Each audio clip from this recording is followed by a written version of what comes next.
So this is going to be a very special time, and I guess if you read your own papers and your own networks, everybody's very excited about this moment in time. So I'll see you on the plane. I think you're traveling with us, but this is a very special event. There are 500,000 people yesterday and today in Israel, and also the Muslim and Arab countries are all cheering. Everybody's cheering at one time. That's never happened before. Usually if you have one cheering, the other isn't. The other is the opposite. This is the first time everybody is amazed and they're thrilled, and it's an honor to be involved. And we're going to have an amazing time, and it's going to be something that's never. जिस जमीन पर 2 सालों तक सिर्फ गोलियों की धमक गूंजती रही, जिस आसमान में बच्चों की चीखें मदद की गुहार लगाती रही, जहां हर सुबह मौत के मंजर में लिपटी रही, जहां कभी रॉकेट और मिसाइलें एक दूसरे को जवाब देती रही, वहीं आज हैंडशेक ऑफ पीस की तस्वीरों ने पूरी दुनिया को चौंका दिया है। दरअसल हमास और इजराइल के बीच शांति समझौते पर सहमति बन गई है। हमास ने सोमवार को सभी 20 इजरायली बंधकों को रिहा कर दिया है और इसके साथ ही 2 साल पुरानी जंग का दरवाजा बंद हो गया है। अमेरिकी राष्ट्रपति ट्रंप के चेहरे पर आई ये मुस्कान और ये बयान इस ऐतिहासिक पल की गवाही दे रहा है।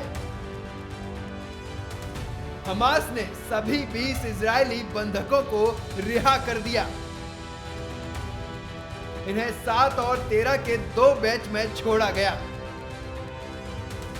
हमास ने इन्हें रिहा कर रेड क्रॉस को सौंपा। पहले बैच के 7 बंधक इजराइल पहुंच चुके हैं, जबकि दूसरा बैच रास्ते में है। हमास के पास अब कोई भी जिंदा इजरायली बंधक नहीं है। हमास आज ही 28 इजरायली शवों को भी सौंपेगा। इजराइल की जेलों में बंद फिलिस्तीनी कैदी भी रिहा कर दिए गए हैं। यहां से कुल 108 कैदी रिहा हुए हैं। इन्हें लेने रेड क्रॉस की टीम ऑफर जेल पहुंची। बाकी 142 कैदियों को वेस्ट बैंक से रिहा किया जाएगा। अमेरिकी राष्ट्रपति डोनाल्ड ट्रंप को इजराइल के सर्वोच्च नागरिक सम्मान प्रेसिडेंशियल मेडल ऑफ ऑनर से सम्मानित किया जाएगा। कभी खून और खौफ से पहचाने जाने वाला गाजा अब अमन और उम्मीद की मिसाल बन गया है। इजराइल और हमास के बीच हुआ ये शांति समझौता अब सिर्फ एक कागजी डील ही नहीं, बल्कि इंसानियत की सबसे बड़ी जीत मानी जा रही है। सोमवार की सुबह जब रेड क्रॉस का काफिला गाजा सिटी से निकला तो माहौल में सन्नाटा और राहत दोनों थे। ये सिर्फ रिहाई ही नहीं, बल्कि इंसानियत की भी वापसी मानी जा रही है।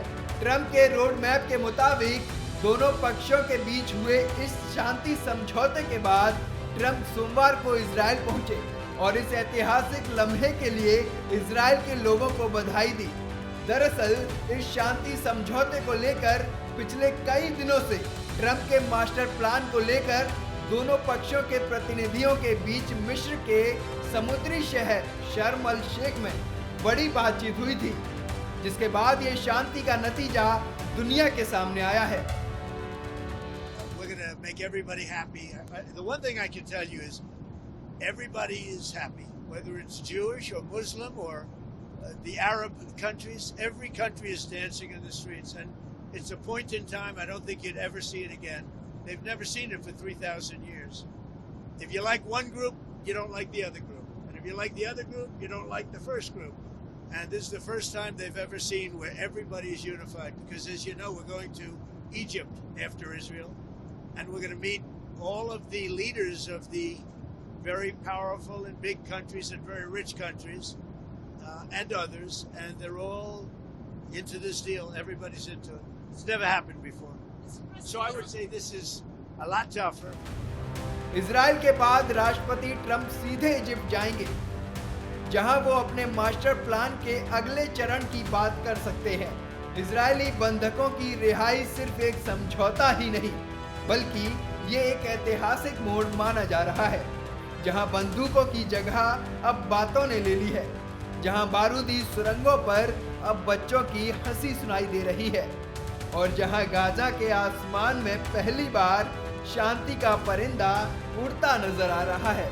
ट्रंप का ये दौरा अब सिर्फ औपचारिकता नहीं, बल्कि एक मास्टर प्लान का हिस्सा है, जिसमें वे इजराइल और हमास के बीच एक स्थायी शांति व्यवस्था की नींव रखना चाहते हैं।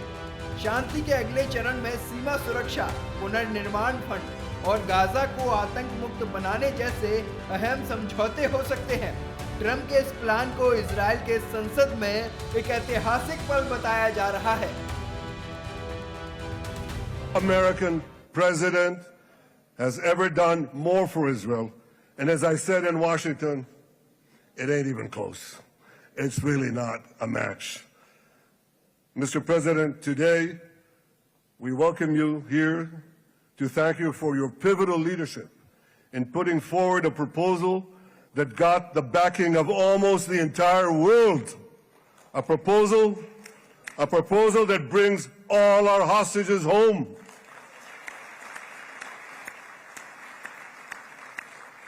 A proposal that ends the war by achieving all our objectives. A proposal that opens the door to an historic expansion of peace in our region and beyond our region. Mr. President, you are committed to this peace. I am committed to this peace. And together, Mr. President, we will achieve this peace.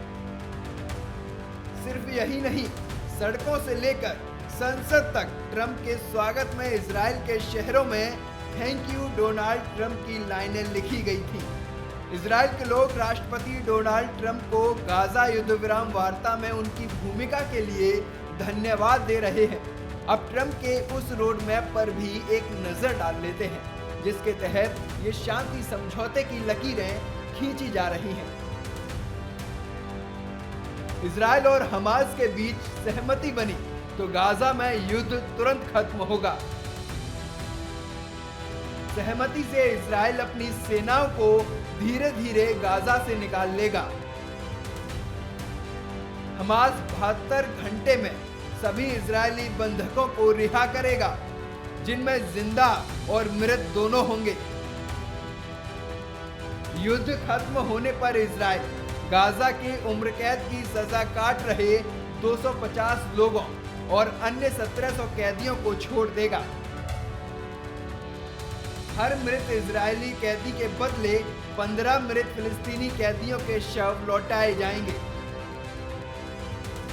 Gaza से Hamas के सारे ठिकाने और हथियार हटाए जाएंगे। Hamas और अन्य लड़ाके गाजा की सरकार में हिस्सा नहीं लेंगे। गाजा के लिए एक अस्थायी तकनीकी समिति बनाई जाएगी, जिसमें योग्य लोग होंगे। दुनिया भर के देश भी चाहते हैं कि गाजा पट्टी में युद्ध विराम लगना चाहिए और दुनिया भर की इस चाहत को अमेरिका ने अपने 20 मास्टर प्लान से पूरा कर दिया है।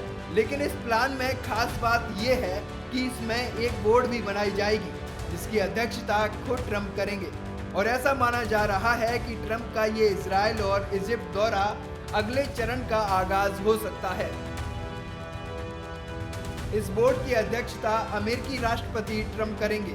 इसमें टोनी ब्लेयर और अन्य देशों के नेता शामिल होंगे। बोर्ड गाजा के विकास और सुधार की योजना बनाएगा और उसका खर्च उठाएगा। गाजा को तुरंत पर्याप्त मदद दी जाएगी। गाजा में खास व्यापारिक क्षेत्र बनाए जाएंगे, जिससे रोजगार बढ़ेगा। किसी को गाजा छोड़ने के लिए मजबूर नहीं किया जाएगा। जो चाहे जा सकता है और लौट सकता है। एक अंतर्राष्ट्रीय सुरक्षा बल गाजा में सुरक्षा बनाए रखेगा। सुरक्षा बल गाजा पुलिस को ट्रेनिंग देंगे और मदद करेंगे। इजराइल और मिस्र की सीमाओं पर सुरक्षा मजबूत होगी। युद्ध खत्म होने तक हवाई हमले और गोलीबारी रोकी जाएगी। इसके साथ ही ट्रंप ने गाजा का नया नक्शा भी तैयार किया है। इस नक्शे के अनुसार गाजा और इजराइल के बीच अब हमेशा के लिए एक बफर जोन रहेगा, यानी कि इस रेखा के पार न तो इजरायली सैनिक जा सकेंगे और न ही फिलिस्तीन के लोग आ सकेंगे। राष्ट्रपति ट्रंप द्वारा जारी नक्शे में 3 लाइनें हैं, नीली, पीली और लाल। इसके बाद है बफर जोन। नीली वो रेखा है जहां तक अभी इजरायली रक्षा बलों का नियंत्रण है। ये रेखा खान यूनुस के पास है। इसके बाद राफा से होकर पीली रेखा गुजरती है। इसे फर्स्ट विड्रॉल लाइन कहा गया है। इस पीली रेखा का मतलब है कि बंधकों के छोड़े जाने के साथ ही इजरायली सेना पीली रेखा तक आएगी। इसके बाद सेकेंड विड्रॉल लाइन है, ये लाल रेखा है, यानी कि सेकेंड विड्रॉल के बाद इजराइल की सेना यहां आकर रुक जाएगी। इसके बाद बफर जोन शुरू होता है।